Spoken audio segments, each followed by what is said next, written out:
Something good and bad about every Call of Duty Zombies map. Treyarch only, obviously. If I did the non-Treyarch stuff, we'd be here forever. Nakta and Toten. It literally started everything for zombies, but it literally has nothing except a mystery box. Verrucht, the atmosphere. It looks and sounds absolutely horrifying, but its difficulty spike keeps you from returning to this map as often. Shino Number. It gave us our original beloved zombies characters, and also hellhounds, but its glitchiness is a turn-off. Doris. It introduced Pack-a-Punch, but for some reason the Wonderwaffe on this map takes away your jug when you get the splash damage from it. Kino de Toten. It successfully introduced the masses to Call of Duty Zombies, but the Nova Crawlers are a pain in the arse. 5. The Pentagon Thief is a really cool unique boss, but the map's spacing is way too tight and close quarters for a zombie map.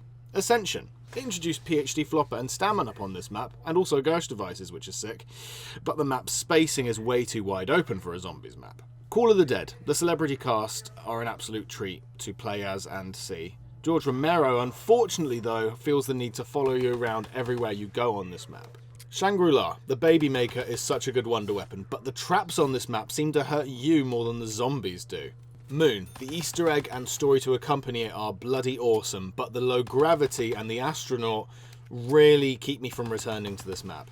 Transit. It introduced buildables, which is fun, but unfortunately it's plagued with issues like the lava, the bus, the fog, the denizens, the pack-a-punch process. Take your pick. Nuketown. It's a great way to practice kiting zombies, but the random perk spawns, yeah, it's a bit of a wob-wob. Die Rise. The Soliquifier is amazing, but the full damage game ends you more than the zombies do. Mob of the Dead.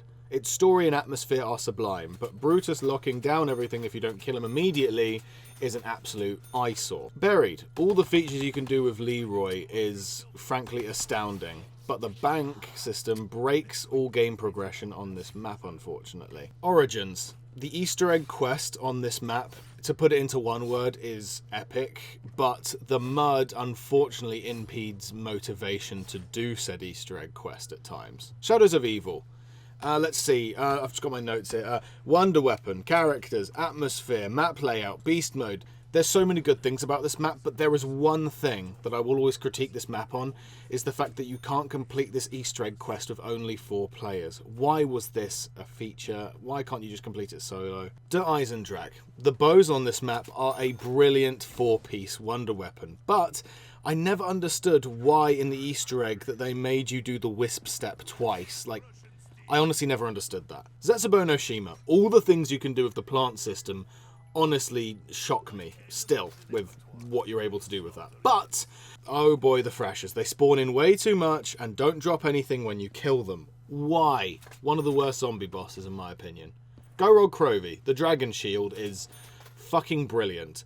But the Valkyrie drones can go and fucking fuck themselves, excuse my French. Revelations. With how many maps they crammed into this one, the map layout and flow surprisingly works very well together, but unfortunately with all the returning features and wonder weapons, you are way too overpowered on this map. Voyager Despair. The boss fight at the end is brilliant, but because they made the map to scale with the actual Titanic, it makes the map layout not suit for a zombies map at all. 9. The challenge podiums are a brilliant idea, but the boss spam needs to absolutely stop. Blood of the Dead. Its story is brilliant, but for a Mob remake, it took out most of the things that made Mob good, like the Golden Gate Bridge. Classified.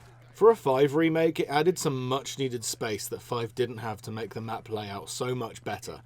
But with remaking 5, for some reason they replaced the Pentagon Thief with Hellhounds.